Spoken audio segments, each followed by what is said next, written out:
শ্রমিকদের নানা দাবিতে কয়েকদিন ধরেই অস্থিরতা বিরাজ করছে তৈরি পোশাক শিল্পে। উৎপাদন বন্ধ রেখে শ্রমিকদের এই আন্দোলনে বিপাকে পড়েছেন শিল্প মালিক ও বিদেশি ক্রেতা প্রতিষ্ঠানগুলো। এ অবস্থায় শুক্রবার বিকেলে বিজিএমইএ নেতাদের সঙ্গে বৈঠকে বসেন সাভার, আশুলিয়া, গাজীপুরের রাজনৈতিক নেতাসহ বিভিন্ন শ্রমিক সংগঠনের প্রতিনিধিরা। পরে রাজধানীর উত্তরায় বিজিএমইএ ভবনের সংবাদ সম্মেলনে শ্রমিক নেতারা তুলে ধরেন কারখানা বন্ধ রেখে আন্দোলনের ভয়াবহ পরিণতির চিত্র। অনেক ব্র্যান্ডের সাথে আমাদের কথা হয়েছে, বলতেছে এই সপ্তাহটা দেখব, যদি সামনের সপ্তাহ থেকে ফ্যাক্টরিগুলো না চলে আমাদের বিকল্প ব্যবস্থা করলে ইন্ডিয়াতে, পাকিস্তানে, আমাদের পার্শ্ববর্তী দেশ অথবা ভিয়েতনাম, কম্বোডিয়াতে চলে যাবে, তাহলে কিন্তু 40 লক্ষ মানুষ বিপাকে পড়বো। গার্মেন্টসের মালিকদের কিন্তু কিছু হবে না।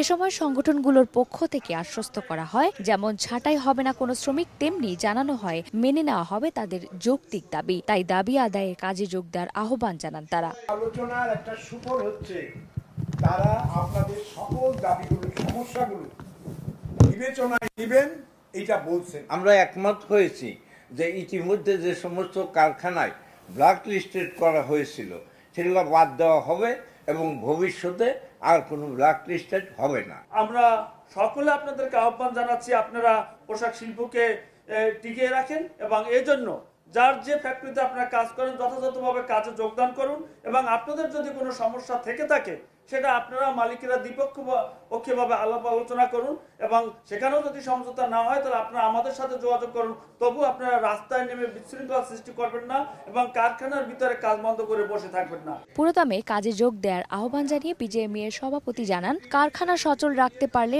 অনেক সহজ হবে শ্রমিকদের দাবি পূরণ করা।